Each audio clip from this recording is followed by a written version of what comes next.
Hey everybody, it's episode 453 of PodQuest. Hey! It's Wednesday, April 19th, 2023. I am Chris. With me is Walnut. The hello is not the same without Drew's bassy voice. Yeah, Not. you guys don't have that like echo harmony thing going on. Exactly. Yeah, Drew's not here this week. He will be back next week. Unless he's not. He'll probably be back next week though. Yeah, probably. And you know what? There wasn't a ton of stuff this week, so... No, it's been, it's been kind of slow, and I've been super busy with other things, where I haven't been able to, like, keep up on things, and with Apex taking over my life this month. I was going to say, also, the only thing you've been playing this month is Apex. Pretty much, minus, the occasional, minus the Long Dark. But actually, yesterday, here's a fun story, because you don't watch my streams because I'm on too late, because you're a baby and you have to go to bed early. I started stream at 7:30 and only played Apex till about 9:30. That's when my partner decided, like, alright, he's done. He was gonna stop playing. And I was like, I am not doing ranked, without at least a duo. Because when I did it last Thursday, it fucking destroyed me mentally. I was not having it. I was not happy. I was having a very bad time. So when he left, I was like, what should I play, guys? So they were like, how about Stardew? Something chill to wind down. So I was like, alright, I popped on Stardew. And I played through like a day or two. Like I started a new save file because we went into an old save file that I had no fucking idea what to do. So I was like, I'm just going to start new because this is how I do it. And then like after like 2 days of playing Stardew, we were talking about like going back to old saves and revisiting old saves. And I was like, I wonder if I still have all of the cities saved from when I played City Skylines on my PlayStation. And so I installed City Skylines on my PS5, and I spent an hour going through 15 cities that I built over the course of a year. Some of them I spent 2 hours on. Some of them I spent 10 hours on. But it was just like a bunch of just going back through cities, and I was like, man, this is actually nice to get away from Apex for a bit, and like this going down memory lane and building some of these cities, because it's like, I remember this one, I remember that one, this one was cool, that one was cool. And I was just like, I was having so much fun just going back through those things. Well, that's cool. Yeah. So, I also just found some kind of bummer news. What's that?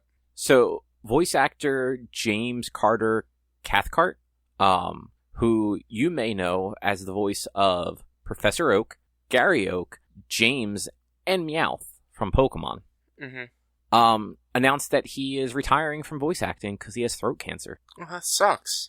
So, like, it looks like he's going to finish up, the dubbing for what's left of that final season of Pokemon with Ash, and then will be retiring and hopefully recovering, because it sounds hopefully like he can recover, going through treatments and all. But, yeah, that's a bummer. It's, like, I mean, he has been those voices for the last 25 years. Yeah, that like, sucks. He may be the only like English voice actor involved with that show since episode 1. Did they change Ash's voice? I'm sure they kept it. They did. Actually, Ash's voice changed so long ago that the second voice actress has actually done it longer than the first voice actress. Wow.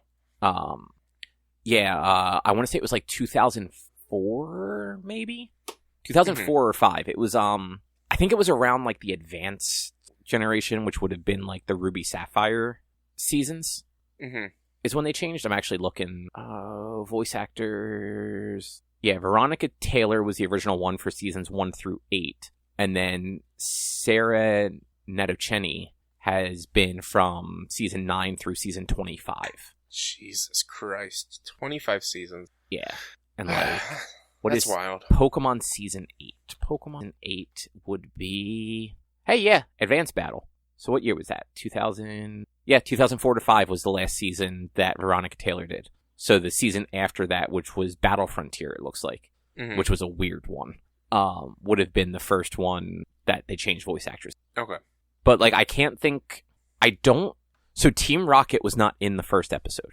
So, like, I know Professor Oak was, obviously. I'm pretty sure Gary may have been for, like, a second. Because I think he was there as Ash, like, ran up in his pajamas late. Yeah. I think they battled. No, they did not. Or maybe later on in the season they did. Nope. Ash and Gary did not battle until, like, I don't know, 10 years ago. Oh, weird. They did not, as far as I can remember, there was never a battle between Ash and Gary until after Gary had hung up being a trainer. Or was hanging up. Because he's like a researcher now. How can Gary be your rival if you've never fucking battled him? Yep. There was never a battle with the two of them. Like, Gary would usually roll up and be like, man, you're pathetic. You only have one badge. Nerds. I have 12 badges, bitch. Yeah. I have more badges than you can actually get. Yeah, it's like, I got badges from gyms that don't even exist in this region. Yeah. Oh, fucking Gary. But where was I going with that? But yeah, so, like, he would be potentially the only voice actor involved still from episode 1. Mm-hmm. Which is kind of wild to think about. Because, like, assuming they never changed Jessie's voice, she may be the second longest at that point. They probably kept the same voice actor for Pikachu. But, so, I'm talking English voice actors. Do you think they dubbed over Pikachu? You don't think they dubbed over Pikachu in English? No, Pikachu is actually still the Japanese voice actress. Really? Yeah. Did not know that. As far as I know, unless the Pokemon says its name and its name is different in English, the majority of them are usually the Japanese ones still. Mm. So, like if Charizard actually said its name, or Charmander is actually probably a good one. Like, I'm Charmander, they probably changed the name for. Yeah. Yeah, I just looked. There's only one person who has voiced Pikachu that, in, like, the anime. What about in the movie when he talks? I'm not talking about Ryan Reynolds in Detective Pikachu. I'm talking about, like, in the animated Pokemon movie where he talks. We don't talk about Pokemon I Choose You. But Pikachu has a voice there. That's true. But that doesn't count because it's an hallucination. Yeah, something like that. I'm pretty sure that's what happened. Like, Ash blacked out from...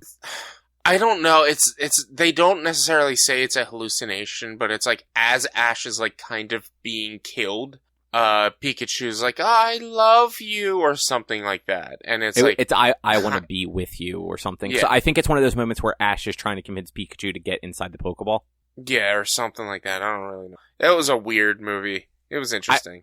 I never watched it. I know that is the movie where or like I believe that's the movie where the meme comes from of why does Nurse Joy look so confused? It's because this kid just said that his rat fought a god. Yeah. So there's that. I guess we should get into it though. Yeah. Rich, what is on the agenda this week? So there's some pretty for fans of the series, pretty exciting as well as pretty interesting Monster Hunter news that came out this week. Some yesterday, some the rest today. Cobb, you actually went to go see the Super Mario Bros. Movie. There was a Nindies showcase today. So if you're a fan of indie Nintendo game or indie games going on Nintendo consoles, you'll enjoy that. Chris, you went to go see the Disney exhibit, and depending on time, we might talk about probably more about The Mandalorian, because our collective answer to The Flash is it sucks. I don't know. I have some things I would like to air about The Flash. we could discuss those as well. But we found out today that I am 4 or 5 episodes behind, and one of them is not available to watch. So, but they're not good, so it's okay. Yeah, they're not good, so it's okay. But before we start that, do you mind if I tell the silly story of Brose? Oh yeah, go for it. Just because it's funny. I just find it hilarious. So I've spoken about Brose in the past to anybody who has listened to us for forever. We started Brose, another podcast of mine, in 2018. I believe it was 2018. We would record once every 3 weeks or so. We would drop an episode a week, blah, blah, blah. And we still release episodes. And they use the worst numbering scheme I have ever had the misfortune of seeing. It's not bad, okay? It's fine, relax. It's the worst. I've seen worse, okay? If you look at how a season episode is titled, Season 201 isn't the 201st episode. It's Season 2, Episode 1. Yeah, that makes sense. But there's only 224, because it only goes up to 224. And then it goes to 301. Yeah, that makes sense. No, it's not good. It's not 301 episodes. It's better than episode 32.2. Because it's episode 32, and it's the second section of episode 32. And you get all the inside jokes from 32.32 in 32 and then other 32. That's why we did it. But look, it is what it is. Who cares? It's not about the numbering. It's about what happened with the show. Well, nothing happened with the show. But we get a message from a buddy of ours in a group chat we're in, where he's like, hey, what's going on here? And he shows us this message. Or he shows us a screen cap of, I believe he's using maybe Google Podcasts, maybe a different podcast catcher. And it's of the podcast Brose: the podcast, with there's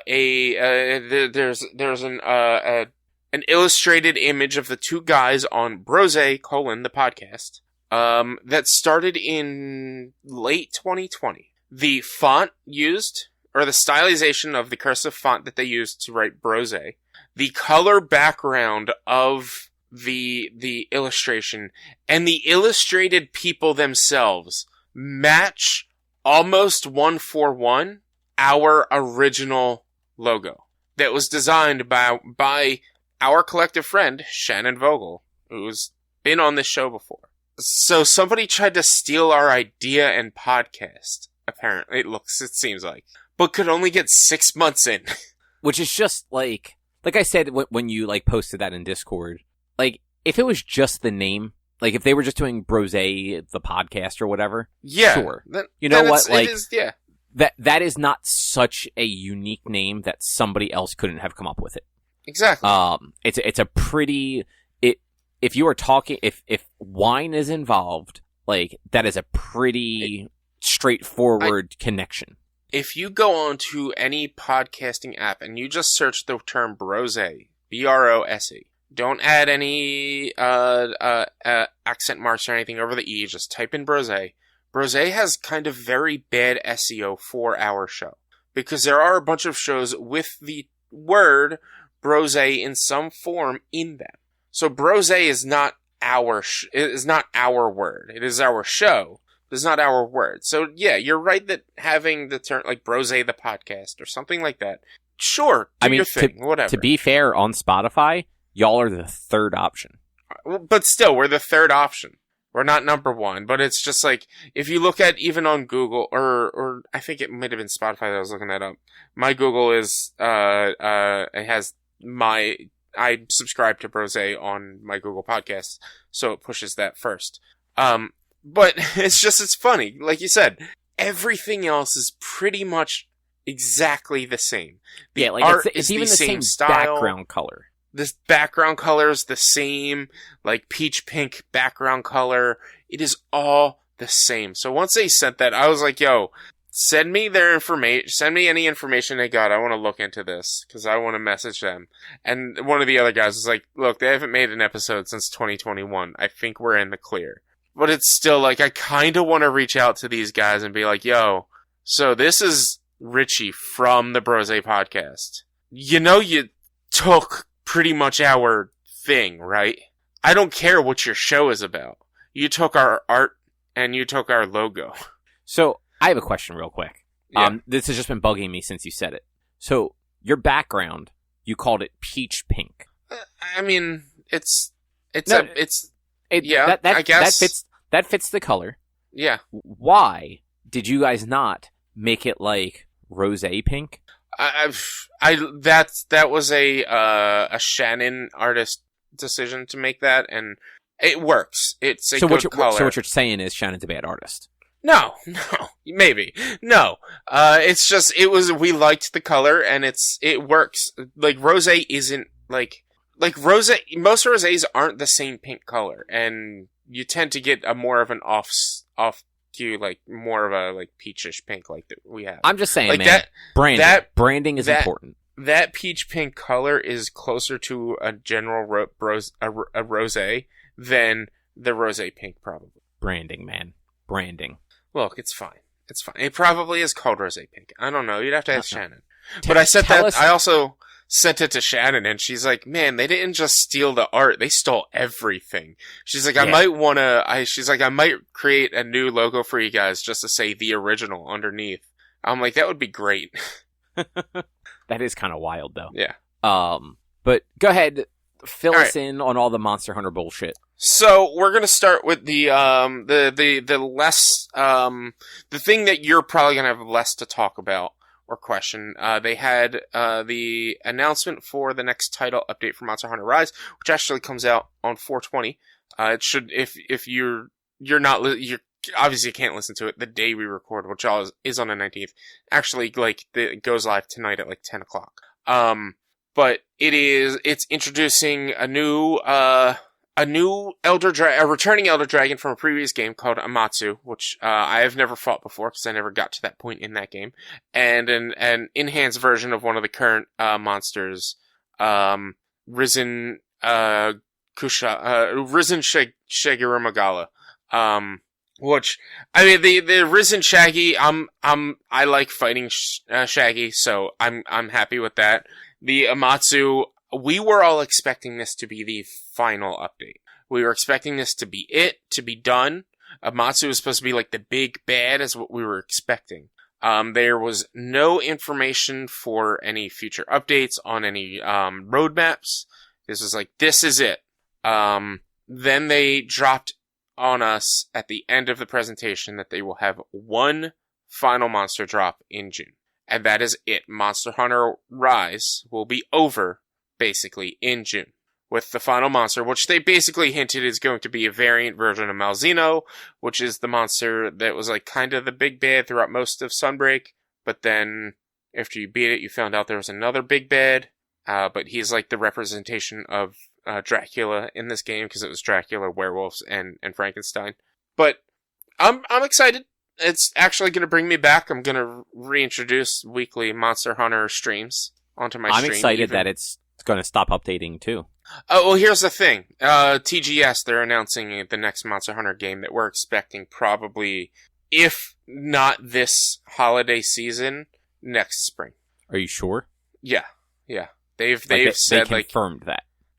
The creator of Monster Hunter said, like, keep an eye out for TGS. Like, they've said something of that nature. I gotta find what I've been told. I don't know. I can't remember what it is, but it is expected that they are announcing the next mainline game on the equivalent, equal to Monster Hunter World 2, basically, come, by Christmas, if not spring next year, probably. But, I mean, it might be later, but they're at least most likely going to announce it at Tokyo Game Show. Well, fingers crossed it gets canceled. It won't. It won't. Know. I can hope. But look, that still gives, like, 6 to 8 to 10 months before the next one comes out.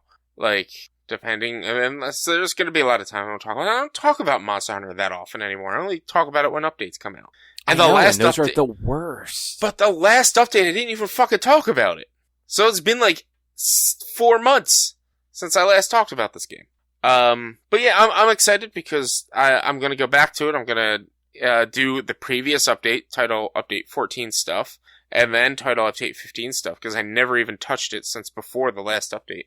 And then get into the final content. I'm excited to see that, because I've never actually seen or played a Monster Hunter game all the way through from beginning to end. I never did all of the final content in any Monster Hunter game. Because they do tend to run long. And like the previous versions, like the Ultimates and stuff like that, like they were handheld. I wasn't really into the handheld. I liked the game, but the handheld, like playing on the PSP or the 3DS, it would lose my interest. But like, you would need to buy the game completely all over again, and a lot of the times wouldn't have a save transfer, so you'd have to play through the game. They didn't have like DLC expansions. It would be, for instance, Monster Hunter Generations and then Monster Hunter Generations Ultimate. So Generations was the base version that only got you to high rank, and then Gen Ultimate got you to master rank, which did have a save transfer, but I think some of them didn't or something like that. But it's still like, I would tend to just not buy the Ultimate versions, or only buy the Ultimate versions and then lose touch with them. And then even with World, with the 400, 500, 600 hours I played in that, the people I played with stopped playing on PlayStation when it came available on PC. And so, like, I didn't have anybody to do some of the endgame content with, and I just lost touch with it. I do remember that. Like, because you didn't have your PC at that point, so you couldn't get the PC version, and that's where everybody else went.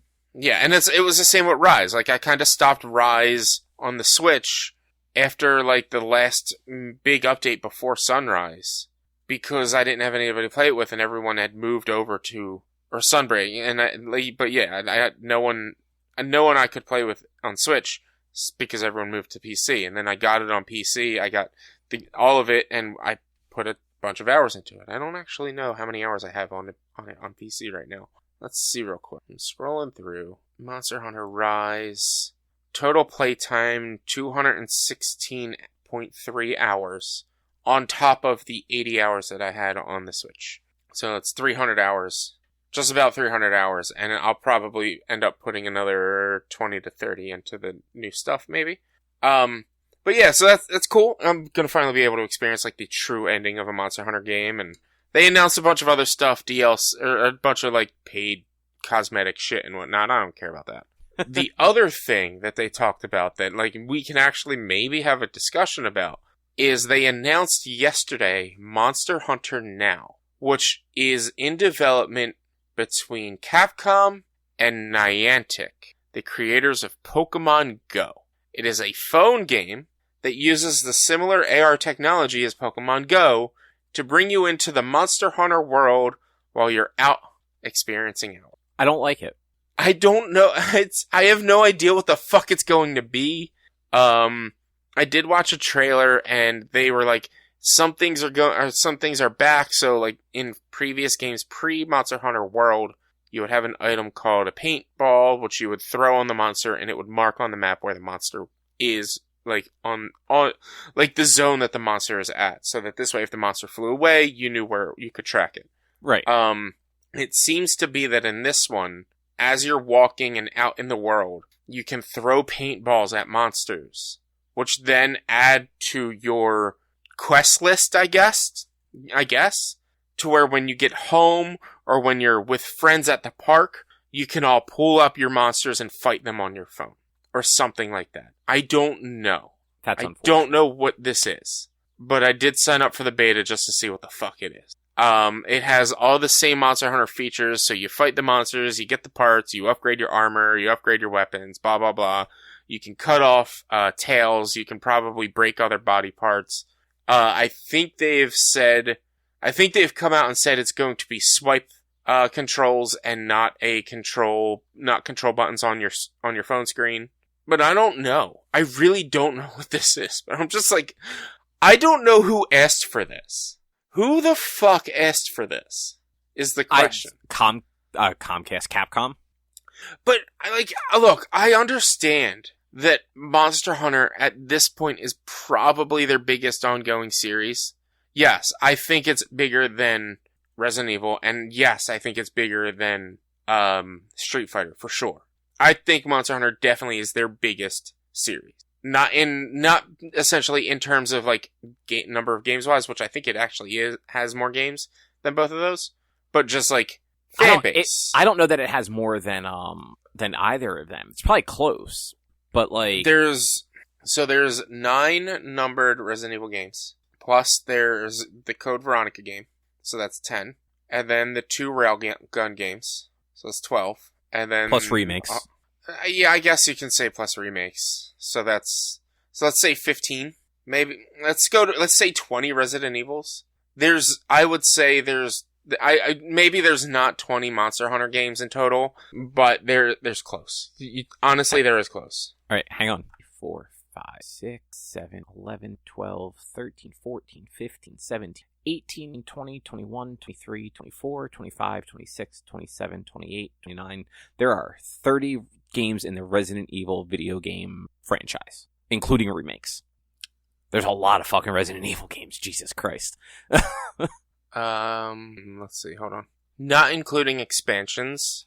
There is, I believe, if I'm counting this right, 17 Monster Hunter games. Alright, fine. Probably not more than Resident Evil, but there's a lot of fucking Monster Hunter games. Monster Hunter titles, is what I'm saying. But I think there might be a bigger fandom for Monster Hunter games over Resident Evil, potentially over Street Fighter, who knows. I haven't really heard anything about Street Fighter prior to this most recent Street Fighter almost ever. And even with this most recent one. 29 Street Fighter games. But it's, I would be more interested in, honestly, a Resident Evil AR game than I would be a Monster Hunter AR game. Actually, yeah, you know what? That sounds like it could be interesting.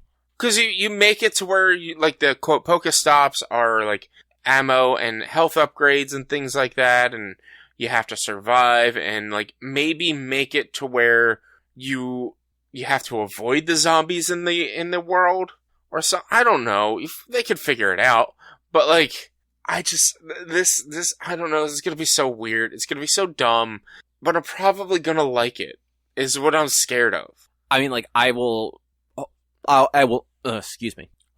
try it, like, we both know that, but yeah. I wholeheartedly believe the only version of these games that works is Pokemon. Like, the Harry Potter and Ghostbusters ones were both trash. They were not good games. They were not fun. There was nothing interesting about them. I tried to get into Harry Potter, and it was bleh. Yeah, that Ingress that was their original game, cool. It was a cool concept to, like, kind of start what these things could be, but, like, no one cares. Pokemon works because people want to catch Pokemon. Yeah. Like, the whole mechanic behind it fits what people know about Pokemon. They even had fucking, like, Pikmin Go, or whatever, Pikmin Bloom. I don't know, that might be Niantic? Yeah, it's Niantic. Is it? Pikmin Bloom is Niantic. I just opened it up on my phone. And it is so dumb. Because, like, there's not really any gameplay to it. It's just go for a walk and plant flowers. And it's like you get your Pikmin and you can feed them and have their flowers bloom, and then you can send them off on quests. But it's like, it's all of Pikmin Bloom is, like, my issue with when we were talking about, like, the button for Pokemon Go. Like, you're just setting and forgetting, and you're not actually playing the game or doing anything. Whereas, like, with Pokemon Go, you can go out and you can actually look for what you're looking for and hunt it and try to catch it and whatnot. And, like, you're right. I think that is more successful. But if this is done in a good way, and it's not like, hey, I found a Rathalos while I was on my lunch walk, and it's going to take me 25 minutes to kill it while I'm walking and only have an hour of lunch break. And it's like what I'm thinking of, that, like, you can fight these monsters when you get back or whatever. Again, that's more of the idle concept of the initial, of what we were talking about that one time. But there is also gameplay behind it when you get home to play and fight these monsters. But I'm just like, I feel like the Go concept is getting too far. Yeah, and I agree. And, like, there are not a lot of things where I'll sit there and be like, I think this is going too far. Like, game remakes, the Go concept, and TV watch podcasts, TV watch show podcasts. They've maybe all gone too far at this point. But other than that, like, everything else is generally fine. But these are just, like, this is getting to be too much. Yeah, I 100% agree. Like, and I get, like I agree. At this point, like, Monster Hunter is probably worldwide more popular. I would say that Street Fighter is probably more popular in certain places. Same thing with Resident Evil. But worldwide, there are probably more sales for Monster Hunter. Mm-hmm. But, like, that does not mean that game translates to any other medium. No, it doesn't. And that's, like I said, if this plays good, if however the combat is set up plays good, then I'll probably love it. But I don't see using my phone to fight a monster, to, like, swipe left and right to dodge and to swipe up to attack, or however it's going. Like, I don't know how that's going to work and be compelling enough to want to keep playing. And also, if it also takes me more than, like, a minute to kill a monster, I don't want to play this on my phone. Exactly, because you figure, like, in Pokemon Go, you can, like, unless you're doing a raid where, like, you're kind of expecting to be involved for a little bit longer. Like, catching a Pokemon, generally less than a minute. Yeah. Like, you can spend much longer doing it, but, you know, like, you can catch a Pokemon in under a minute and then turn the game off, put it away, and that's that.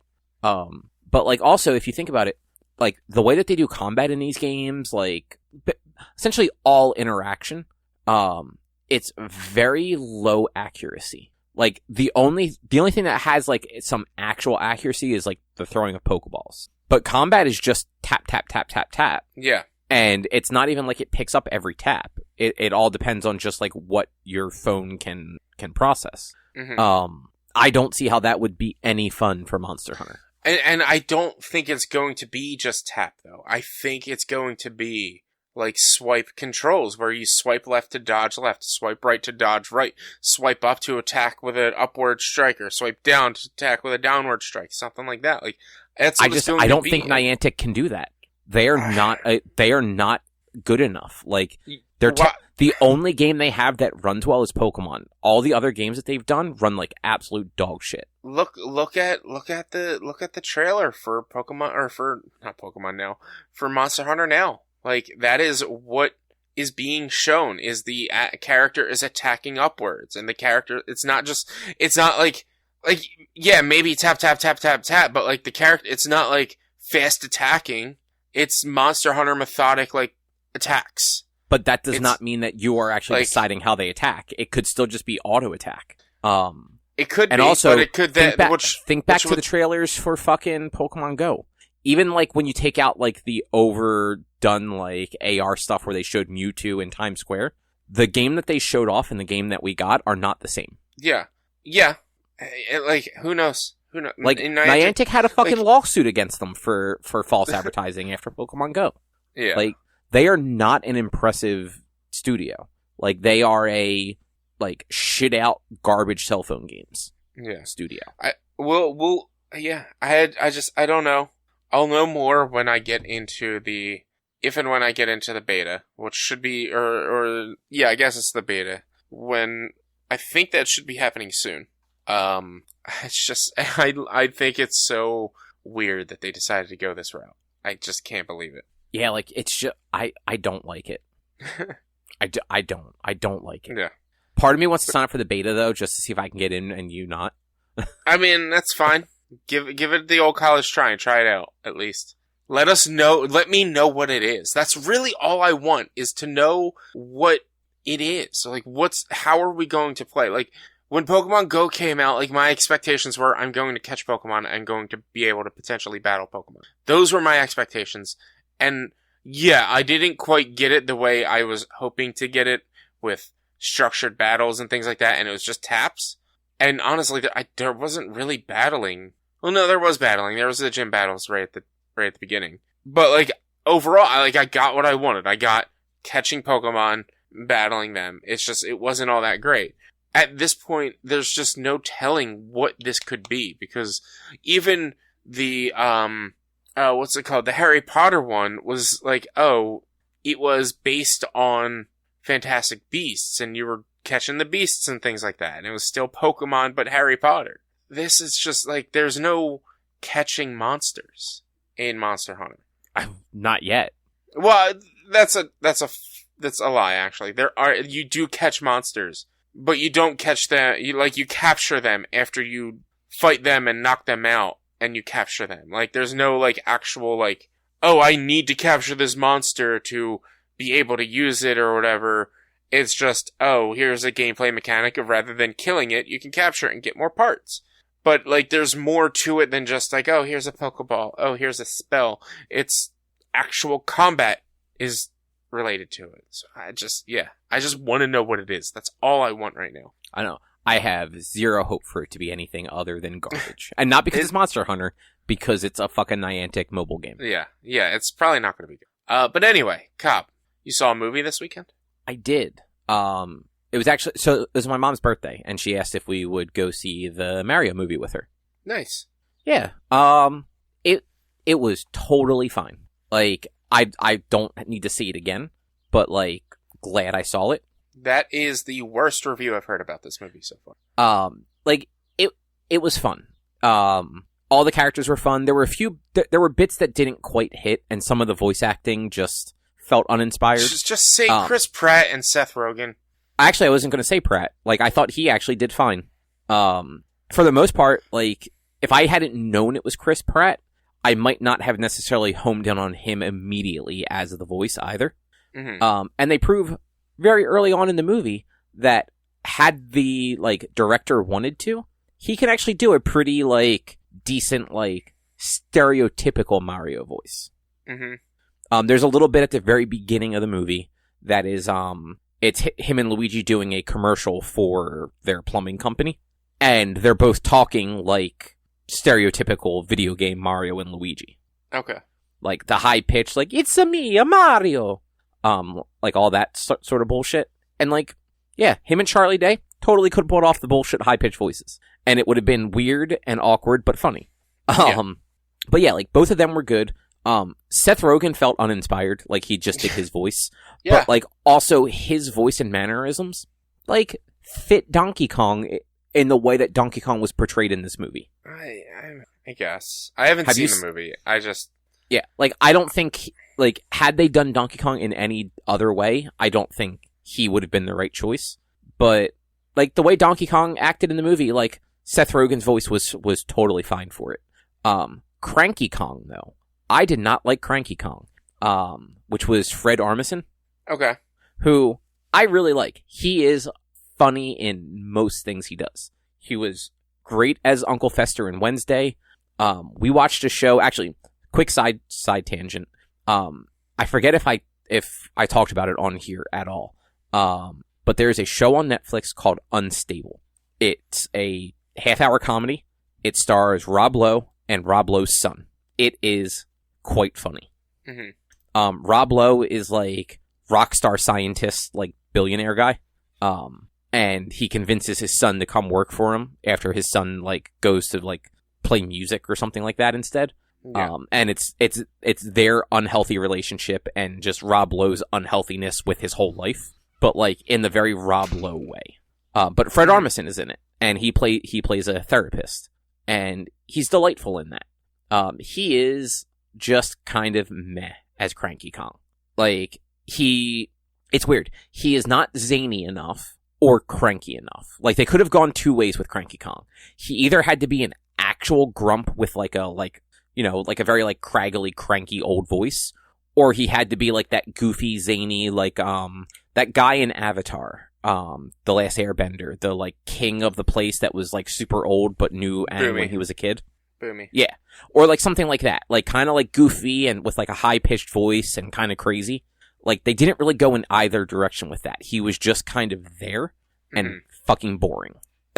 Yeah. But like Jack Black as Bowser was fantastic. What's her face as Peach? Anya Taylor-Joy. Taylor-Joy, yeah. She was really good. Fucking Keegan-Michael Key as Toad was incredible. Yeah. Like he sounded nothing like him. The movie had a ton of cameos, or not cameos necessarily. I guess Easter eggs is the better term for it. Some of them were in the form of cameos, like do you remember what the things are called from Mario Galaxy? Lumens? Lumens, yeah. I wanted to say Lumiettes or I was gonna say Lumiere, but that's the fucking candlestick from Beauty and the Beast.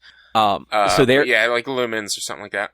There is one of those that is a prisoner of Bowser in a cage, and every time they show it, it just says the darkest shit, like dark, like so dark that like the kids wouldn't necessarily get it, but like dark enough that like adults are going to laugh at it.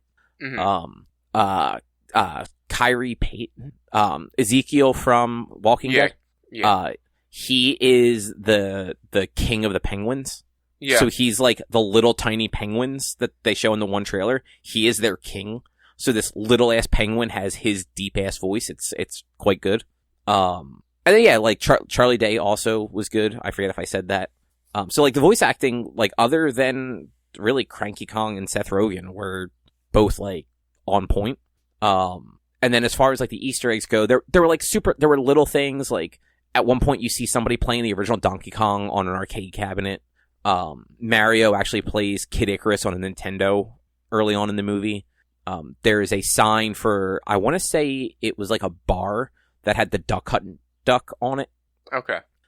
There's a little like side-scrolling section where Mario and Luigi are like racing through the city, and Mario is like jumping on things, and it's like scaffolding and all that stuff, and it ends with him sliding down a signpost And when he does it, like, they play a little music, and the building behind him is a pizza place that's called Castle Pizza, and it's got, like, the castle spires, and it's brick, so it kind of looks like the end to, like, your traditional Mario levels.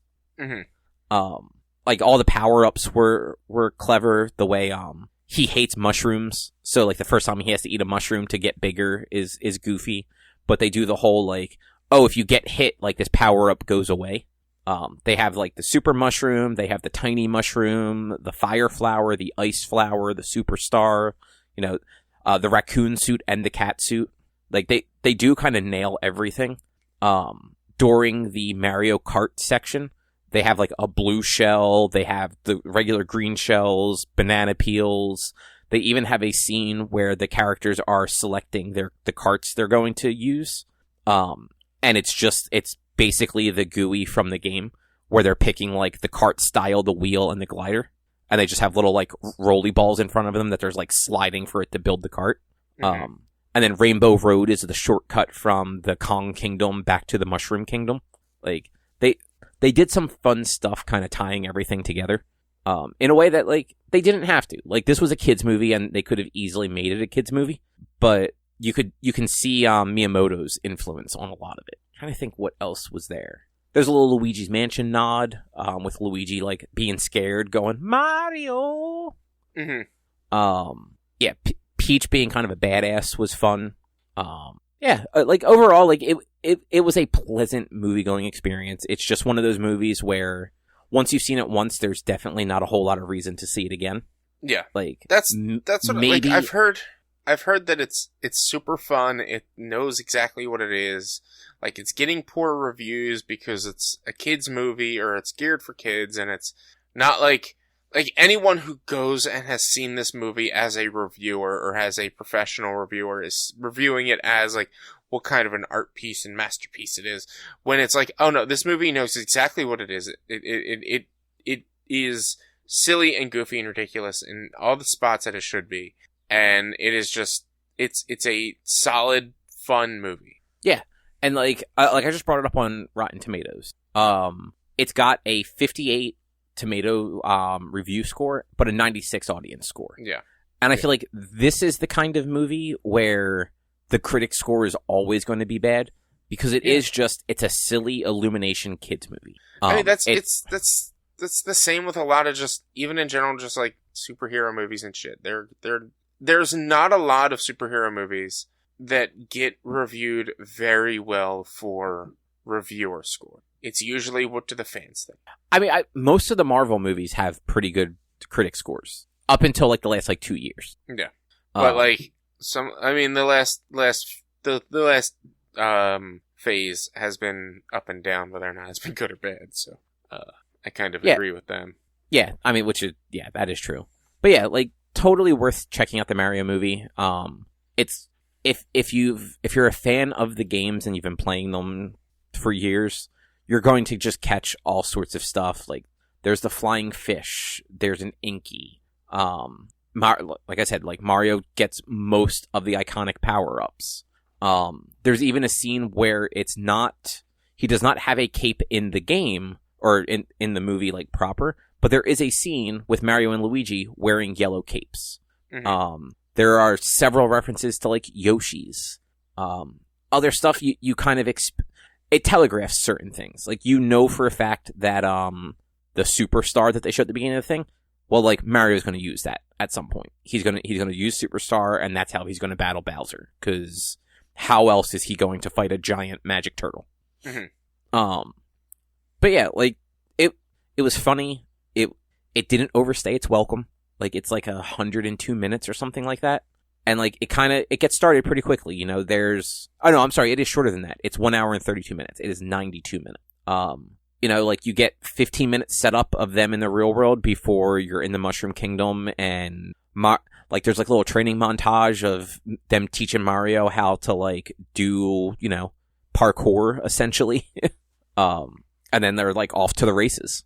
Literally, they do Mario Kart. But that's not a race. But it's still, they do Mario. It's in yeah.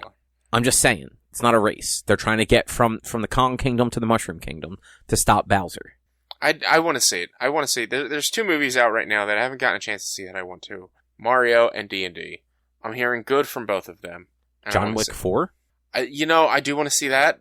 I completely forgot it was in theaters, but I've seen all of the John Wick movies at home, and I don't mind waiting to see the next one at home. Yeah, I mean, that's fair. Those movies are great, but I don't mind waiting with those ones. But, like I'm sure John Wick 4 is awesome. I'm not going to doubt that. I'm not going to deny that. I know what I'm going into when I'm looking at John Wick. But with these other movies, it's like, oh, I really want to see this. Like, not necessarily that I don't want to get spoiled, but I want to see it now. Like, I don't want to wait for some of these.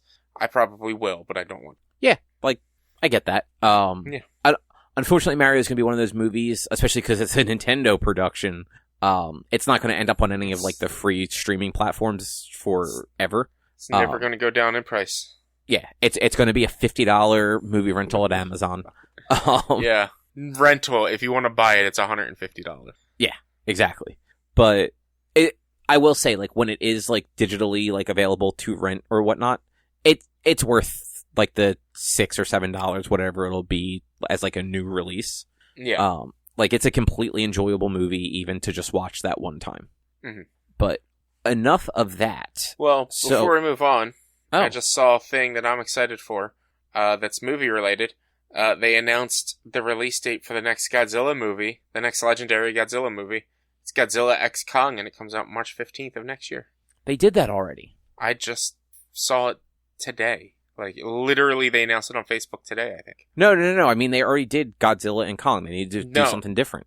No, they did Godzilla vs. Kong. Now it's Godzilla X Kong. Because it's both of them. Because they're probably working together to fight off, who the fuck knows? Destroya, maybe. I don't know how they're going to bring Destroya. I mean, they could actually easily bring Destroya in, because they kind of... Who did they fight in Kong vs. Godzilla? Mechagodzilla? It was Mechagodzilla.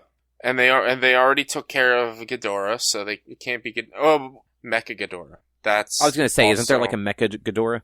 So, in the originals, Mechaghidorah was actually good, technically. Wasn't Mechagodzilla also good? Like, wasn't he like a government-created thing? No, not the... So, the original Mechagodzilla was a space alien mecha that was brought down to fight Godzilla and to take over Earth. That's from the original era. Ghidorah didn't have Mechaghidorah until the 90s, I believe. I think it was the 90s. And that one, if I'm remembering correctly, what happened was, there's 36 of these fucking movies, so it's a lot to remember. They had brought, so they went back in time to try to relocate Godzilla or something like that. And in doing what they did, or they went back in time, like, people from the future came to the present to go back to the past to do a thing to stop Godzilla. But in doing that, what they actually did was rewrote the timeline from the previous Godzilla movie to where this Godzilla is no longer a good guy and became a bad guy again. So that Godzilla ended up trying to destroy Tokyo in the present. But while they were in the past, they left a couple of monsters back there that turned into Ghidorah, which then was killed by present Godzilla. And they went to the future to turn Ghidorah into Mechaghidorah, to bring Mechaghidorah to the past, or to the present, to fight Godzilla and to stop Godzilla. No thanks. Yeah, if I'm remembering correctly, that was the 80s era, the 70s and 80s era. Because none of the 90s and early 2000s era were connected. So it was like, that was the 70s and 80s. It was near the end of, I think. I can't 100% remember. I might be getting some of this off, but I do remember that the Godzilla in the one that Mechaghidorah was introduced wasn't a good guy and was basically a bad guy because of what they did to stop or to do something with Godzilla for some reason. I don't 100% remember. So they could technically, because they hinted at Mechaghidorah during Godzilla King of the Monsters, at the end, they found one of Ghidorah's heads, and so they could turn that they could essentially recreate Ghidorah with Machine to turn it into Mechaghidorah. And And they've already, in Godzilla vs. Kong, explained that Ghidorah's cells have minds of their own, which is what caused Mechagodzilla to go crazy, because they used Ghidorah's brain cells to create Mechagodzilla. It is very likely that this will be Godzilla and King Kong versus Mechaghidorah. Or they might just say, fuck Mechaghidorah, and bring in Destroyer, which Destroyer was the only monster to ever actually be able to defeat Godzilla in any of them. And that would be cool if they brought Destroyer. But I think Destroyer, even though is a big name in Godzilla lore, is so unfucking known to anybody that they're gonna go at Mechaghidorah. Yeah, I have never heard that name before. He was he was he 90s era as well? I think he was 90s. Maybe, actually, he might have been 70s and 80s. I'd have to look it up. But he was the last of... He was in the same era as Godzilla vs. Space Godzilla. So I think that was 70s and 80s. And after Godzilla had defeated Space Godzilla and actually had a baby Godzilla, time passes and the monster island where Godzilla and baby Godzilla were hanging out on, erupted in a volcanic explosion, which overheated Godzilla and turned him into, like, super-powered, overheated Godzilla. But he was overheated with radiation and was basically a walking atomic bomb. And so one of the things that they tried to do, or one of the things, after the events of the original Godzilla of 1954, yes, this movie in the 90s takes place post that 1954 movie, when they used the oxygen destroyer, the oxygen destroyer. I hate it. I hate Destroyer everything. Evolved from creatures that were in the depths of the ocean where the oxygen destroyer was released, and eventually something happened with radiation and evolved into becoming Destroyer, where Godzilla and baby Godzilla, like supercharged Godzilla and younger Godzilla, had to fight Destroyer, and eventually supercharged Godzilla overcharged and exploded, which took out Destroyer, and regular Kid Godzilla was left.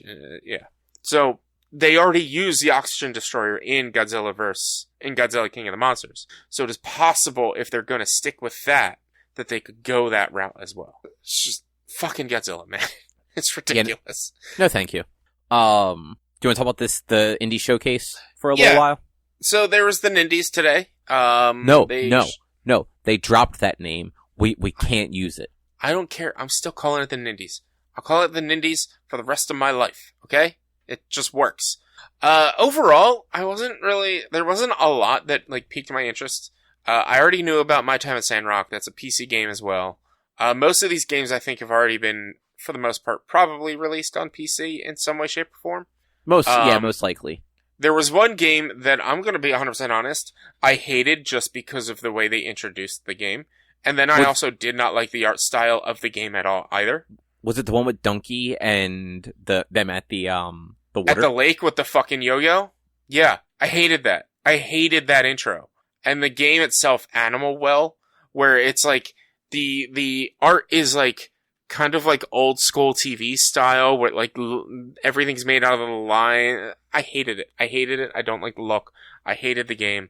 I never wrote something off so fast than I did when I saw the dude at the lake with a fucking yo-yo. See, I think the game actually looked interesting at the very least. But yeah, that intro was just like, I see what you guys tried, but you failed. Yeah. If I would be interested in that game if it didn't have the art style that it did. Because to me, I was watching, I was like, this kind of gives me like a Hollow Knight feel to it, and I would not mind playing this game if it didn't look like this. That's fair.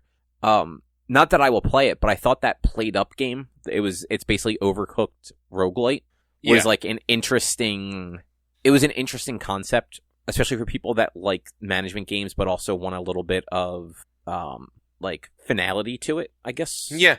Played Up looked very fun. And then they also had, during their montage near the end, they had one that was, Little Kitty, Big City, which comes out next year on the Switch. It's already out on PC, I think. But that's basically, it's Untitled Goose Game, but with cat. And there was also Quilts and Cats of Calico. I honestly didn't care about that at all. I was like, I don't know. It looked adorable. They showed Teslagrad 2, and how you can get both of them, Teslagrad 1 and 2, which Teslagrad 2 looked interesting. And I've also heard a lot of good about Blasphemous, and their Blasphemous 2 is coming out on the Switch. I was generally most excited for Rift of the Necrodancer. Actually, like, as somebody who has never played Crypt of the Necrodancer or any of that stuff, I thought this game actually looked really cool. Yeah, it's a completely different play style than Crypt and than Cadence, but it's just, I love these games, I love the music that they do for them, and I immediately fell in love with it as soon as, once I heard the music, I was like, is this a new Necrodancer? Or is this, or no, my head went, is this from the team of Necrodancer? And then it's just straight up Rift of the Necrodancer. And I'm like, I'm getting this. I'm getting it. I love it so much. Yeah, like the music is good. I think some of the mini games that aren't just the Guitar Hero Amplitude model look like they could be interesting, like the different pattern recognition rhythm games. Mm-hmm. And then just the Amplitude model of lane-based rhythm stuff. Like lane-based rhythm battling. That's just going to be so interesting, because you're going to have eventually, they even showed it, there's going to be some enemies that all land on the same lane, or that land on separate lanes, and you're going to have to hit them all at the same time, and so I'm assuming you're going to be using the D-pad as well as the face buttons. So probably. So B and right would be the same, Y and up, and X, or the other way around, X and up and Y and left, whatever it is on the game, or on the Switch controller. Yeah, it's that game, and that's actually A and right, because B is at the bottom, A is at the right. Wow, way to not know the Nintendo controller off the top of your head. Look, it's weird, okay?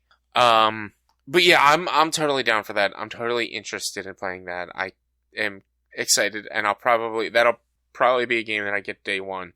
But yeah, overall, it was, if you like indie games, and you have a Switch, and you don't have a PC to play them on, or you don't have any other console that these games are on, they did show a few good things. Like I said, I've seen a lot of good about Blasphemous, and it's a side-scroller, Soulsborne type game, that, when I saw Blasphemous 2, I was like, you know what, I should probably get the first one and try that out. Yeah, why not, right? Yeah, exactly. This month, I will say, I haven't really played many games recently, just nothing has kind of... Every time I think about it, I'm just I don't really want to play what I have to play right now. Uh-huh. But there are a bunch of games starting this month where it's man, I really want to play that and that other thing. So I got, during the Steam sale, I got Remnant from the Ashes, because it doesn't have crossplay, and I think it was $15 on Steam. So I got that so that I could play with the people that I know who have it on PC. And the sequel comes out in August. So it's hey, we want to play the sequel. If you're interested, let's play the first one. And if you like the first one, get the sequel when it comes out in August. I'm all right, I kind of want to do that. But because I have Apex April, I'm all right, well, I don't have a lot of time to play it, and I kind of really want to play this game on stream, so it's going to have to wait until May. And then it's oh, well, I also have to line up this game and that game and this game, and I want God of War, and I want this game. And there's too many fucking games and not enough time to goddamn play them anymore. About to cancel Apex April so I can play all the other games. Yeah, that was your mistake there, buddy. Look, I wasn't expecting to reach 300 followers in March, honestly. That's fair. When I devised this plan, I wasn't expecting, I didn't know when I was going to reach 300, but I wasn't expecting it in March. And so I was expecting mid-April, maybe May. But, it is what it is. It's also, I because I did Tales of Arise, I had somebody redeem to have me play Star Ocean game, and so that's a 40-hour game, so I'm all right, I gotta play that. And I wasn't expecting that, because I'd also gotten, Monster Hunter World that I want to play through on the PC, and it's just, there's just too many games right now, man. Too many games. Yeah, I mean, Battle Network collection just came out. The what? Battle Network, the Mega Man Battle Network stuff. Oh, yeah, those. I thought you were saying Battle.net, which has got DDoS today. Oh, yeah, that sounds about right. But no, Mega Man Battle Network collection is out, so all, 12 of those games, because a bunch of them have 2 versions. Had Pokemon release, yeah.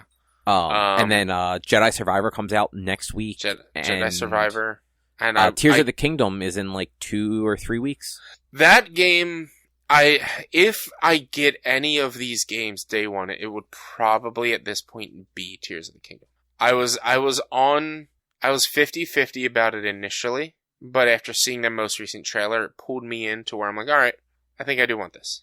Think I do, but it's like, I think this will probably be worth the price tag. Yeah, I'm in a weird spot where, like, I don't really want it.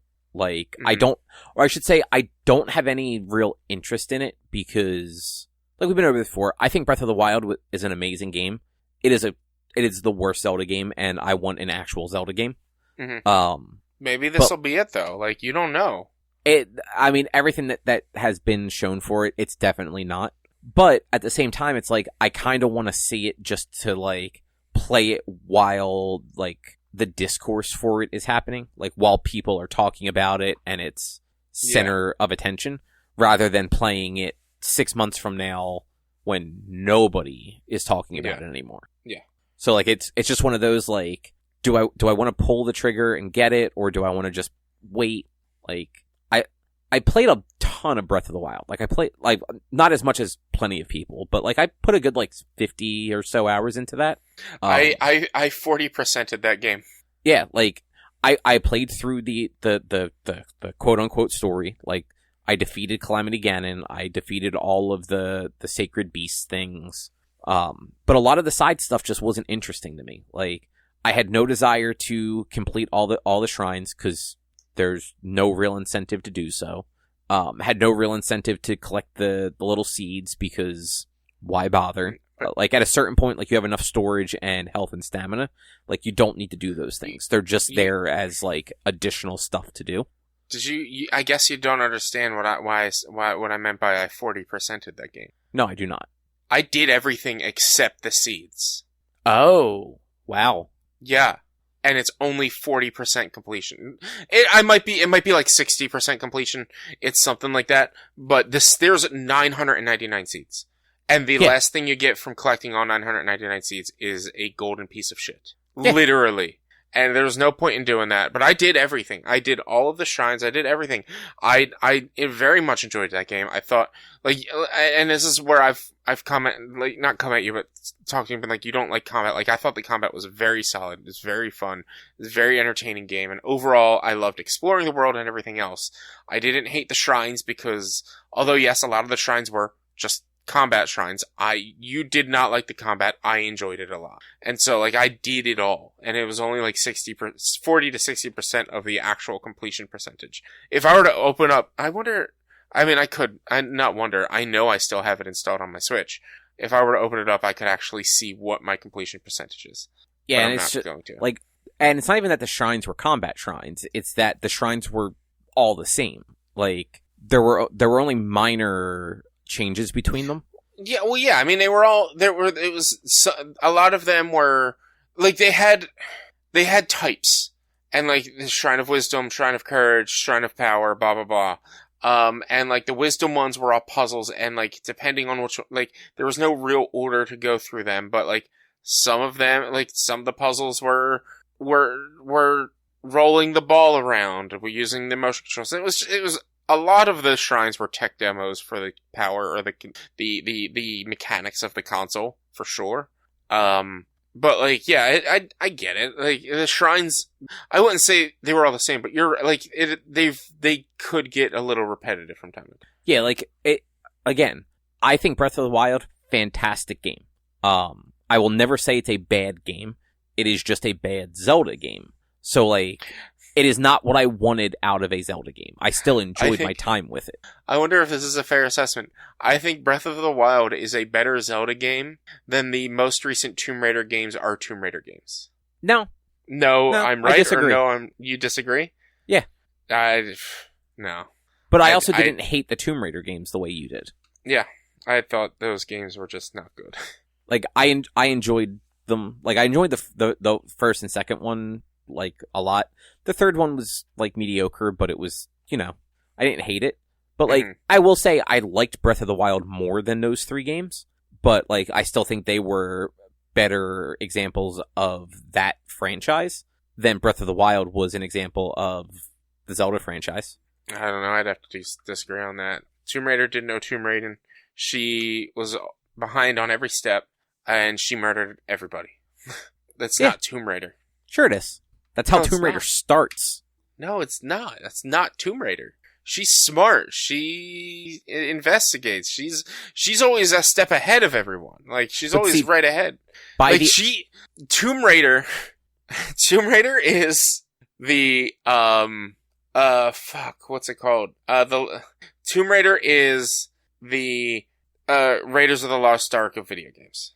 She is just ahead, and most likely if she wasn't there, the enemy still would have found the thing. The only difference is she stops them. Whereas Raiders, they would have all died no matter what. Every Tomb Raider game is this way. If she wasn't there, they still would have completed their task. So to be fair, I have never liked a Tomb Raider game before 2013. I thought they were all kind of boring. And the early ones suffered. I have the same problem with those as like the early Resident Evil games. I don't like tank controls. Mm-hmm. And they existed before analog sticks. So I have trouble I have trouble with those controls. I've always kind of had trouble with those controls, really. But outside of names of things, nothing about Breath of the Wild is anything like any other Zelda game. I mean, look, I don't 100% agree with your assessment. I am not disagreeing with your assessment. You know, I understand where you come from. And, you are, in a sense, correct. But there's still, I feel like you are a little more critical on this game than maybe it deserves, in a sense. You are right that it falls short on Legend of Zelda ideals or ideas in general, but that falls short just the same as fucking Scarlet and Violet falls short. Oh yeah, absolutely. They were being ambitious and trying something new, and it didn't quite fail. Scarlet and Violet, jury's still out. Didn't quite fail, but it didn't hit in the areas that it did. But it did hit in others. And it hit good, it's just some of the others that you don't like are the others that other people do like. But and that's the thing, I know you hear what I'm saying, but I feel like you still think I'm saying that Breath of the Wild is a bad game. No, and it's not. It's just not a Zelda game. Whereas Scarlet and Violet are still Pokemon games. They're just fucking not good Pokemon games. No, I know, I can understand what you're saying, but, my experience with Legend of Zelda games are Legend of Zelda, pretty much Legend of Zelda 2, Ocarina of Time, Skyward Sword, Twilight Princess, and Breath of the Wild. Those are the 6 that I've played and or beaten. Legend of Zelda 2 is the only of those 6 that I have never beaten before in these. Yeah, I've seen other people play the Wind Waker. I've played Four Swords and other games like that. But overall, when it comes to saying that you're right that the game doesn't fully guide you in a way where Zelda games do, but it does keep it open, and it gives you an open to go wherever you want in any direction you want. You don't have a specific path. There is kind of a lack of story, but at the same time there is story building, but you have to unlock it in a different way. And so they did try things, but everything that you're looking for in a Zelda game, with the exception of, I'm gonna use this term very loosely, with the exception of the Metroidvania style, is present in Breath of the Wild. I really think the only thing that kind of isn't there is pseudo Metroidvania, and that still is there in the Beasts. And so it is Metroidvania. Like you're right. Those games fit that to a T. But there are no dungeons. The Beasts. There aren't. The Beasts are not dungeons. They are dungeons. They're not. They're elaborate puzzles. That's all. They are full on dungeons. I 100% disagree. There is no way we will agree on this. They are not dungeons. There are no items. You get your tablet that can do the things. There are no items that change the way the game can be played. But the tablet is the items. But there are 4 options on that. And don't get me wrong, you can do really cool stuff with that. Like, people are very inventive with things that, like, the developers never thought to do with it. Like, that tablet, super cool.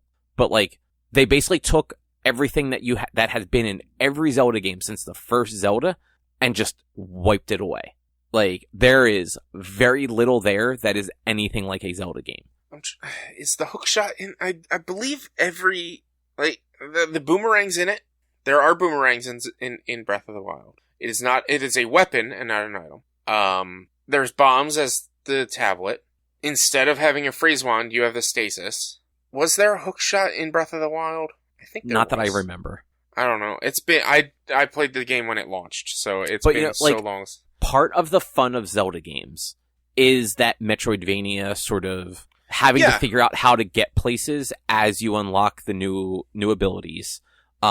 You're just given everything at the beginning of the game. Like, there's no, I need to get this thing to get to this next part. It's just, here's all your tools. Like, just go do whatever you want. Like, you don't even have to do the dungeons. You can skip the dungeons entirely, which again is really cool.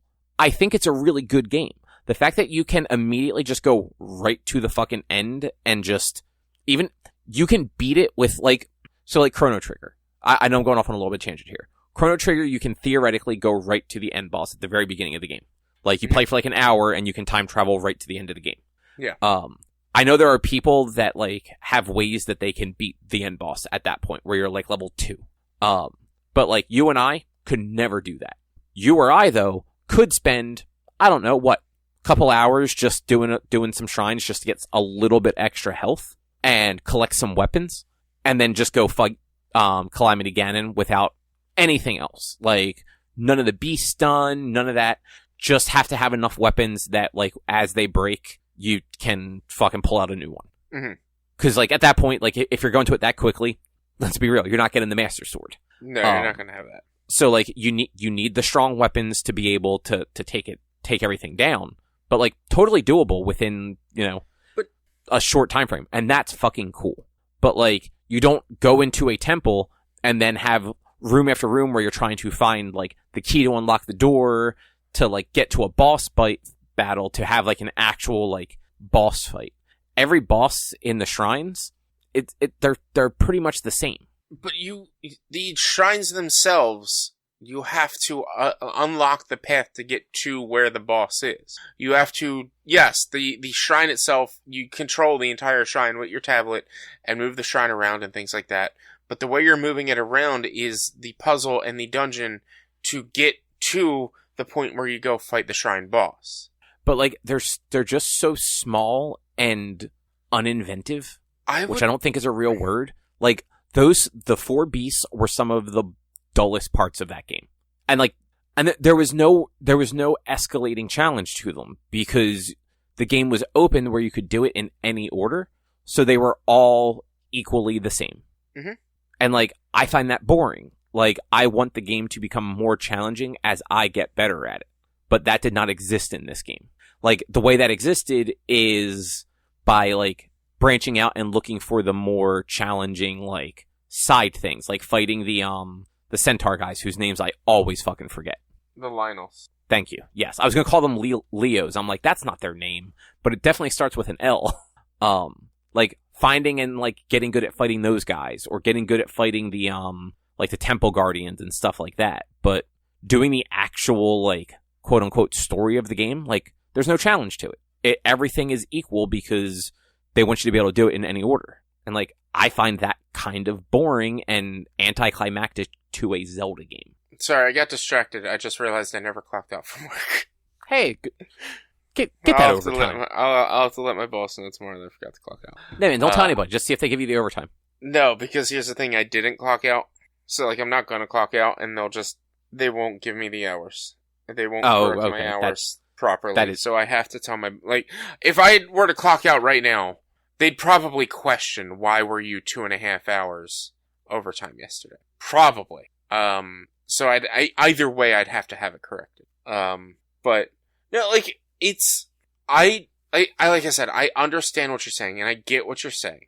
And I agree. There are some missing aspects and there are some missing things. And the game does do a poor job of, I wouldn't say directing, because the idea that you can go anywhere is like, is a novel aspect in gaming of that era that like worked for that time for a lot of people.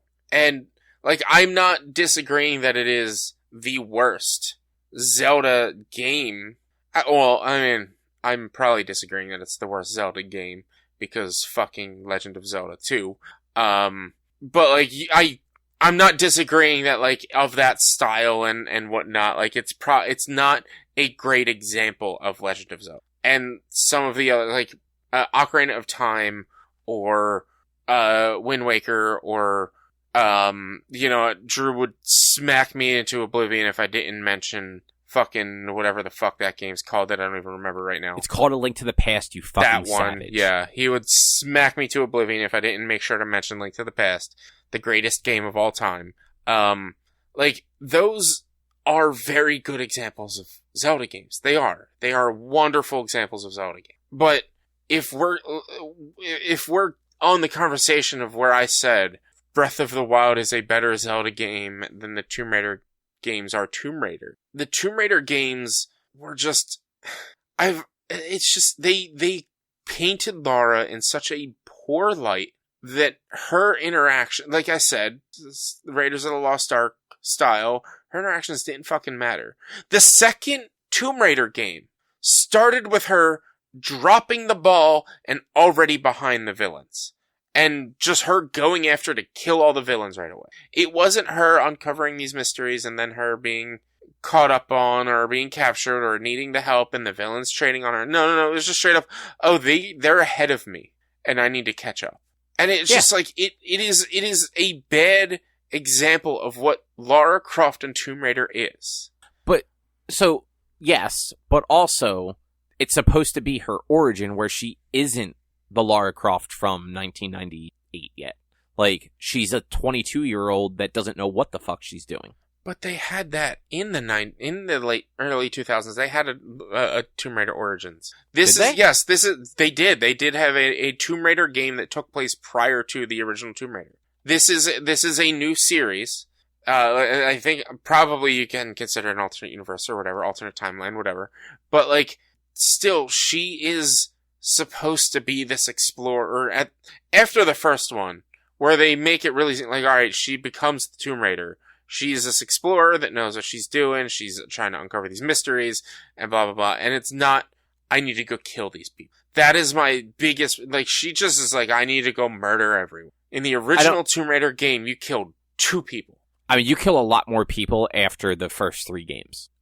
But still, it takes 3 games for you to kill the same amount of people as she kills in the first Tomb Raider game of this series. Yeah, but like by Tomb Raider, like Revelation, I think it was, or it might have been like Angel of Darkness or Legend or something. There were some games where like they were basically the same as this one. Like you just spend the whole game fucking mowing down bad guys, but you're the older, more experienced Lara at the same time. Like in this, at least, like you are, even though like you're supposed to be Lara Croft, like you are still a young, inexperienced her. Tomb Raider 1, you kill under 25 humans. I found, this is on Reddit, so who knows exactly how accurate it is. Tomb Raider 2, you kill under 300 people. Probably about between 250 and 300. Tomb Raider 3, it's just over 150. Tomb Raider 4, it's just over between 100 and 150. Tomb Raider 5 is just over 50. Angel of Death is just over 50. Tomb Raider Legacy, you kill just over 200. I don't know what TRA is or TRU, but TRU, you kill about 50. Tomb Raider 2013, you kill 415 people. Or 450 people. The second one, you kill 600 people. And then the third one, roughly about 300 people. Also, Tomb Raider A, or TRA and TRU is Tomb Raider Anniversary and Tomb Raider Underworld. Yeah. I believe Anniversary is literally a remake of the first game. It takes, let's see, Tomb Raider 2 was at 250. Tomb Raider 3 was 150, so that's what? 250, 350. 50, 400. It takes 4 games for you to match the same amount of kills in one game of this series. Yeah, but games change, man. Nothing about Breath of the Wild is anything like a Zelda game. But I disagree with that. Like, there is a lot of Zelda style, and there's a lot of Zelda ideals and things behind this game. It's just, it's not presented in the normal Zelda way. And, like, I disagree with that. Like, I don't think it's there.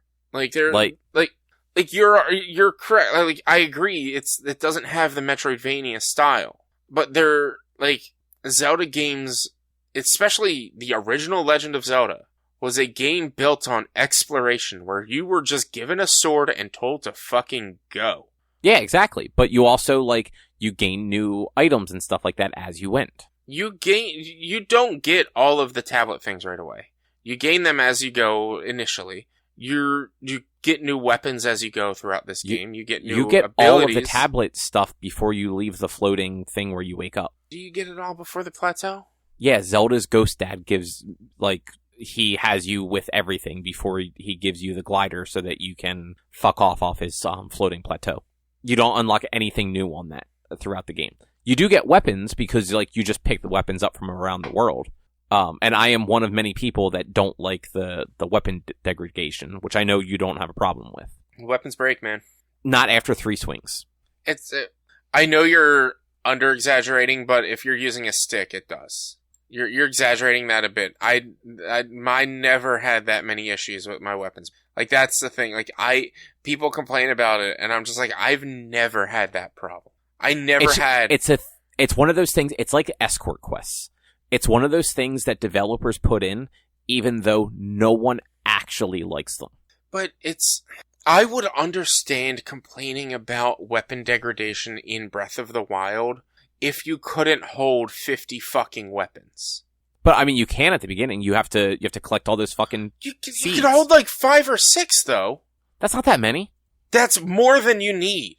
Literally, I would get high-powered weapons and set them up in my house on my friggin' dummies because I'm like, oh, this is a cool weapon, so let me just put it up in my house. Like, you have so many weapon slots, even at the beginning of the game, there was never a point in the game that I did not have a weapon. I mean, same, but, like, having your weapons break is not fun. But like, it does not add... Games are supposed to be fun. It breaks the fun. But how does it break the fun? How does it break the fun? Explain that to me, because that is something I don't understand, because it didn't take anything away from me. Oh, my weapon's gonna break. Okay, I'll use it till it breaks, and then I'll go to the next weapon that it automatically chooses for me that I have set up in my inventory. So, if I'm in, and this is personal preference, like, you obviously don't care about it, so this is not going to be the same for you. But if I'm in a fight, and I'm on my last sword, and all I have left are, like, I can't think what those things are called, like, the staves with, like, a pole arm or something, yeah? Yeah, with the swords on the end.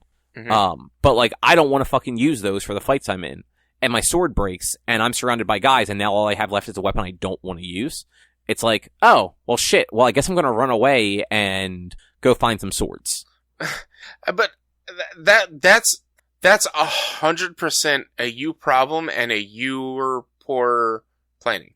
I never ran out of the weapon type I wanted to use. Like, I always had swords, or I always had, if, like, I wanted to run around with big heavy swords, I would always have 3 or 4 big heavy swords that I would run around with. I always had a plethora of all different weapons, and I never ran out of the weapon I wanted to use against whatever enemy. So, but the difference is, too, I think you spent more time in the game than I did. Like I said, I spent like 50, like, you definitely spent over 100 hours in that. I did not have that many inventory slots because I focused the Korok seeds on, it was inventory or something else. It was weapons or shields is what it was. I must have not gotten many Korok seeds then, because I did not have much for either of those. I did a lot of the tombs so that I could get health and stamina. I did not look for many Korok seeds because I thought it was boring, and then having to track down the dude until he, like, took up permanent residence in the Korok village. Oh shit, never mind. Do you need the cartridge in order to start it? Yep. I got it. I have my cartridges right here. I thought my cartridges were across the room. Hold on. Which means I'm gonna have to remember to switch out tomorrow when I play Ring Fit. Where's it at? Breath of the Wild. Fucking cartridges, man. Forgot that I got... That's right, I got the Switch delivered, but I had to go pick up the game. Or no, I got the Switch. I remember that. Game software. Okay. But yeah, like, it's funny, like, we're disagreeing on it, but, like, we both agree, like, it is a good game. You just think it is a good Zelda game. I think it is just a good game. But that's the thing. I think it's... I wouldn't put it at the best or the worst of the Zelda games. I would just say it is a perfectly fine Zelda game. Let's see. Whereas I'm like, it's a fantastic open world game. It is almost flawless as far as open world exploration games go. It is at the bottom of Zelda. Like, I like Zelda 2 more as a Zelda game than Breath of the Wild. So I collected 140 Korok seeds. Jesus. I didn't try, though. That's the thing. I didn't go searching for them. As you explore the map, you find them.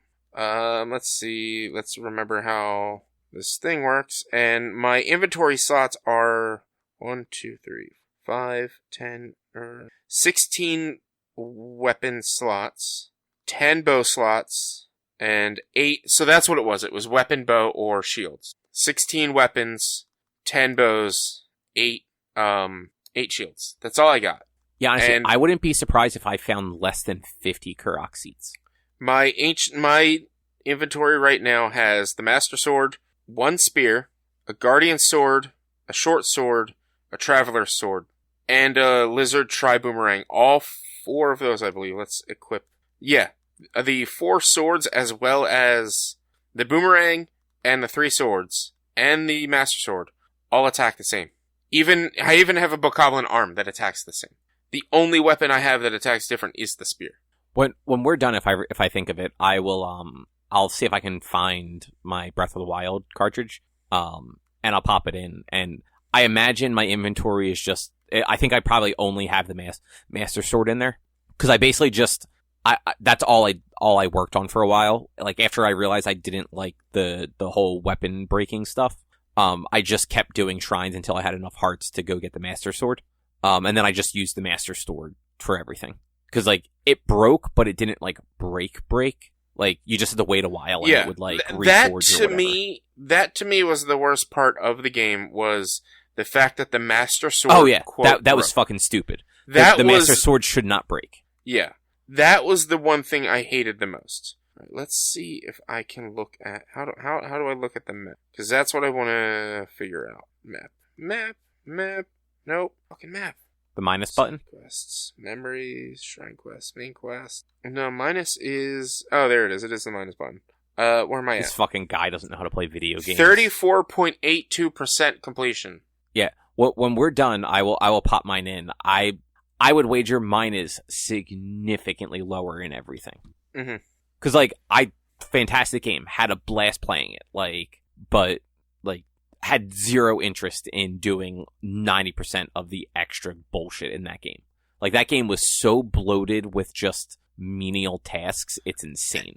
I mean, they had the one town that you could build up that eventually, I think that you made money from doing that eventually. Like, they kept paying you after you set it all up, finally.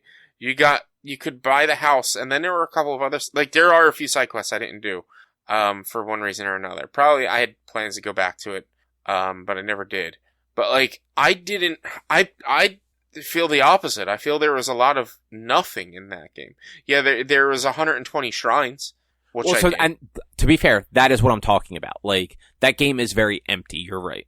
But I meant, like, as far as that game's concerned, it's bloated with, like, the same 2 things. It's finding Korok seeds, completing shrines. Like, that's all there is to that game. The Korok seeds were a troll on the fans, or on fans, though. Like, that Korok seeds were a pain in the ass. They did that as a troll to everyone for some reason. No, they thought it was a good idea. Like, that was not a troll. That was them just being like, oh, they're gonna love this. Fuck them for that. But we've been going on about this for a while. Do you want to move on? Yeah. We're almost at 2 hours, and I'm fucking tired. Let's see. So I went to the Disney 100-year exhibit thing at the Franklin Institute. I didn't even know they were doing that. Yeah, it's the current, special exhibit for the next 6 months or so. Mm-hmm. It was a Valentine's Day gift for Erica. So I had booked it for April so that it would be nice out, so that it wouldn't be a miserable time going into the city. Wow, good job being so delayed in Valentine's Day and forgetting about it. So coming up with a plan that actually worked. I don't know. No, I literally paid for this before Valentine's Day, and I gave it to her in a card on Valentine's Day. Look, I was just going for a bit that didn't quite work. No, you definitely lost the thread very quickly there. I didn't care after a point, okay? But we went to the evening one, so it was a little less crowded because it was the last one of the night. Mm-hmm. You all right? I thought I rolled over Chase's tail. Oh, I'm glad. Because I rolled my chair and he got up super fast, and so I thought I might have accidentally rolled over his. He's fine. That's good. I'm glad he's okay. He's a good dog. But yeah, the exhibit was cool. It was less interactive and showy than a lot of them tend to be. Mm-hmm. A lot of them, they have big set pieces from the different stuff that it might be doing, whether it was the Jurassic World one with all the dinosaurs, the Pixar one with all the art cells and big character things and clips and stuff like that. This one was way more informational. Lots of plaques with it unfortunately was a lot of recreations of original artwork, which I can understand. They had recreations of pencil drawings from the 1920s and earlier. Mm-hmm. That I totally understand them Disney not wanting to send those out to a thing. But the recreations, they looked like artwork from the 20s, and seeing what that stuff probably looked like or a close approximation of it is pretty interesting. And every bit of it kind of had a different theme. When you first walk in, it was a lot about Walt Disney himself and stuff like that, about how he got his start, how Disney became Disney, all that sort of thing, before it kind of moved into more about the movies. They had some noticeable gaps. So they had sections for a bunch of the movies, and it definitely skewed to the earlier movies, seemed to have more going on. So you had Snow White and Sleeping Beauty and Pinocchio. I'm drawing a blank on a couple of the other really early ones. But then at a certain point, it was just oh yeah, and here's Beauty and the Beast and The Little Mermaid, and here's Pirates of the Caribbean and Moana, and then y'all skipped the 80s and 90s and most of the 2000s. What happened? I don't think we saw anything for those early to mid 80s Disney movies that our generation, I feel has fond memories of, but it's never really talked about. Oliver and Company and The Great Mouse Detective and The Fox and the Hound. They were completely MIA. Mm-hmm. And then a lot of the classics from the 90s. So there was a little bit for Little Mermaid, and there was some Beauty and the Beast stuff, but there was no Aladdin, there was no Lion King, there was no Pocahontas, Hercules, Tarzan, Mulan. I think the only two things that really stood out from a more, let's call it, modern era would have been the Frog Princess had a little bit, and there was some Frozen. But there wasn't Tangled. There wasn't what's that other? There was another Disney movie I'm drawing a blank on from the early Meet the Robinsons. That's the one. The one that was a pseudo story about Walt Disney. Is that the one where it's the orphan kid ends up his son comes back from the future, but can't tell him that he's his son. It's actually it's a cute movie. The bad guy is his old orphan roommate who became disgruntled at having to live with him as a child, and he controlled a T-Rex, and that's a movie where the T-Rex is trying to pick something up, and he's just I can't, I have a big head and little arms. Yeah, and then I think there's a frog in it, and it's I have a big arms and a little head. I don't think he felt they switched the line up, and yeah, that was peak, man. That was peak. Yeah, so it just had some noticeable missing elements. But I think overall, it just had a lot of cool history as far as Disney went, and explaining kind of how some of the stuff came to be and what the thoughts were behind it. Like, I never knew that Disney kind of pioneered a way of filming animation to make it look like it had more depth. So, like, back then it was, it was hand-drawn, hand-painted animation cells, essentially. So it was, like, a flat background and whatever, like, the actual cells of, like, the moving characters were. Mm-hmm. He pioneered this thing where it was like a tower, but, like, I mean, it's like a small tower because it's for hand-drawn pictures, that the camera went on, and you could slide backgrounds that were on, like, a glass, basically, into it to actually make it look like the images had more depth than they really did. Or when it came to, like, the musical elements of the movies, he didn't want the characters to just kind of burst into song the way musicals did it. He wanted them to always be part of the story and moving the plot and the characterizations along. So, it had, like interesting stuff like that kind of sprinkled throughout it. It's one of those. I feel like the Franklin Institute does two different types of, like, these special exhibits. There's the ones that are good for the whole family, like the video game one, the Pixar one, the Jurassic World one. And then they do the ones that are really more adult-oriented because they're mostly informational. Like, there's some cool stuff to look at, but, like, children aren't necessarily going to enjoy or appreciate it. Mm-hmm. I feel like that's what this one was, even though it was a Disney thing, because it was the entirety of Disney. It wasn't just, the theme parks or, like, a specific type of Disney. They even had little sections of, like, Star Wars and Marvel in there. Little and bits about, like, the theme parks and, when they were built, how they were kind of conceptualized, all that sort of stuff. And, like, there were enough kids there where I'm like, man, these kids have to be fucking bored. Because it's not, like, it wasn't like one of those exhibits where there's lots of props and cool eye-catching things to look at. Like I said, it was a lot of just 8x11 sheets of paper with hand drawings on it in, like, little frames on the wall with, like, a plaque next to it, kind of, like, giving details on it. Mm-hmm. But, like, we had a good time. And then we went and got ice cream. Because who doesn't like ice cream? I love ice cream. Yeah, man, there's a place, it's called, I don't know if you've ever been there, it's called Jenny's. It's on 19th and Walnut. I have not been.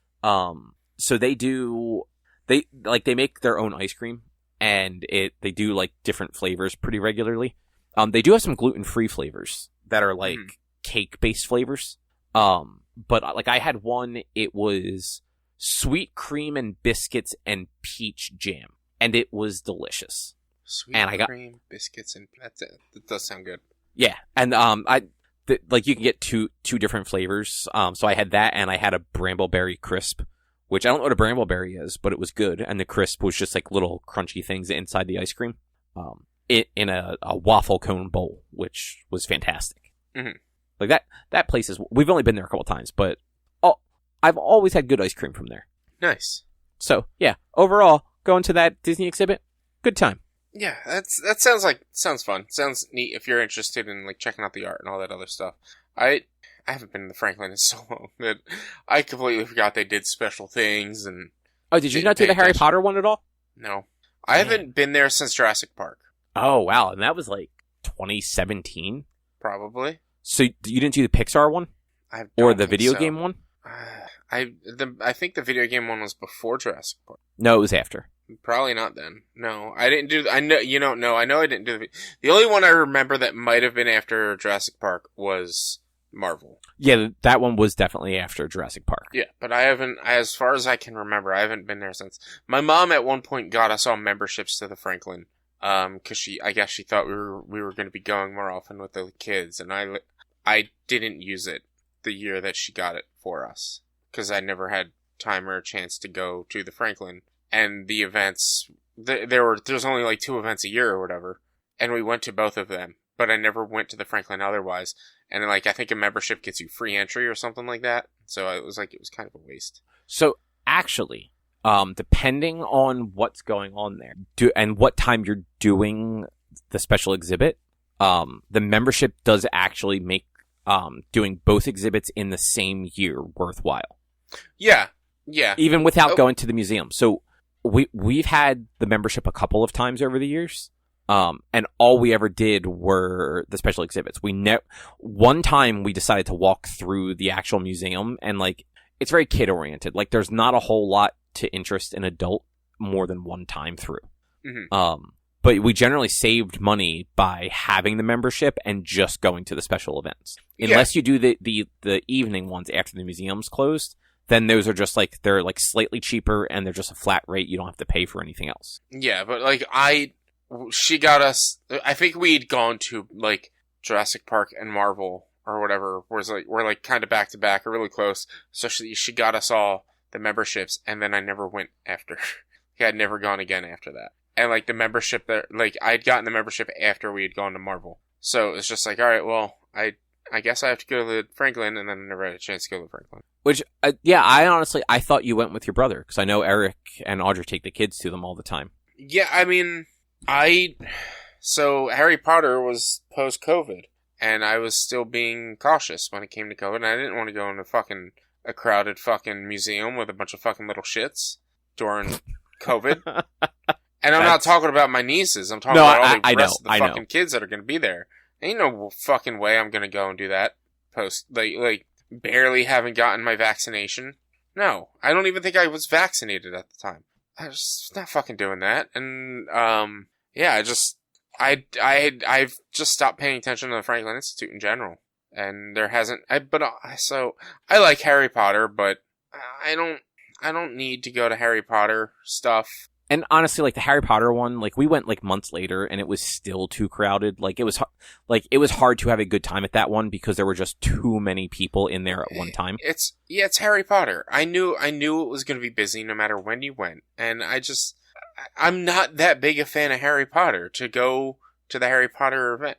Like, and don't get me wrong, if I were dating someone or whatever and they're like, let's go see the Harry Potter, like, yeah, sure, why not? But like, I'm not going to go myself. I'm not going to go. If I have an option, I get that. Like if my family asks me to go and I have the option to not go, I'll probably just say no, I'll pass. That's why I honestly thought that that you went with family. Oh yeah, they go to pretty much all of them. I'm sure they're going to go to the Disney one. They went to the Pixar one. Like Eric and Audra go, and the kids go to all of them. Not the rest of us. Okay. Yeah, no, I thought, knowing your family, I just assumed it was always a family outing or your mom would be mad at you. I mean, she's probably still mad at him. I cannot text her back in 20 minutes. She'll be mad at me, so. Why are you getting my texts? Why aren't you texting me back? Mom, I'm working. Yeah, but I texted you 5 minutes ago. Why didn't you text me back? Well, I'm texting you back now. What do you want? Hi. Oh, man. But I'm not kidding. Not kidding. I wish I was. I know you're not. That's why it's funny. But I will say, like, a lot of those exhibits are actually a lot of fun. You just have to pick the right times to go. Mm-hmm. And like, yeah, like the Harry Potter one, I don't think, like, in retrospect, I don't know that I would do it because it was so crowded. But like, even the Pixar one, which was like crowded but had too many, like, there was too many people there, but it wasn't like claustrophobic crowded the way the Harry Potter one was. Even that one was fun. And like, it was just kids running around, and everyone knows I don't like kids, but it was still like, it was a cool exhibit to see. Mm-hmm. But yeah, definitely worth checking out the Disney 100. Like, Rich, if you want to treat yourself to a night out, I recommend going to the Disney 100 on like a Saturday evening, get like the 6:30 one, take a little walk down to, like I said, Walnut and 19th, get yourself some ice cream afterwards. It's a delight. You'll love it. We'll see. Just saying. It's a great time. I'll take your word for it. We're almost at 2 hours. Do you want to talk about the Flash and Mando next week? Yeah, we'll talk about it next week. Yeah. All right. Because maybe I'll catch up on the Flash by then. Probably not, because the one episode's missing. If episode 7 doesn't go up, then I don't know. But yeah, so that's going to do it for this week. Next week will be our book club, where we're going to talk about Super 8. Yeah, that's what it's called, Super 8. But in the meantime, if you'd like to find more of our content, you can head over to www.one-quest.com. You can also help us out by supporting us at patreon.com/OneQuest. If you can't support us there with your dollars, you can go to your favorite podcast platform, Apple Podcasts, Google Podcasts, Spotify, Stitcher, places like that. Rate us, review us, subscribe to us. It all helps. You can also find us on social media, facebook.com/OneQuestOnline or at @1_Quest on Instagram and Twitter. Our YouTube channel is youtube.com/OneQuestVideo, and you can always send us an email to social@one-quest.com. And Rich, what's your streaming stuff look like? You can check me out twitch.tv/B_walnuts for video game streaming Monday, Tuesday, Thursday, and Sunday generally, unless I decide to change up plans for whatever reason. Still playing Apex till the end of the season as of right now. Might sprinkle in the occasional Monster Hunter here or there. We'll also talk about you having to go check out my YouTube. So you can hear about all that on stream. All right. And with that, we will be back next week with something else to talk about. Thanks for listening. Bye. See yous.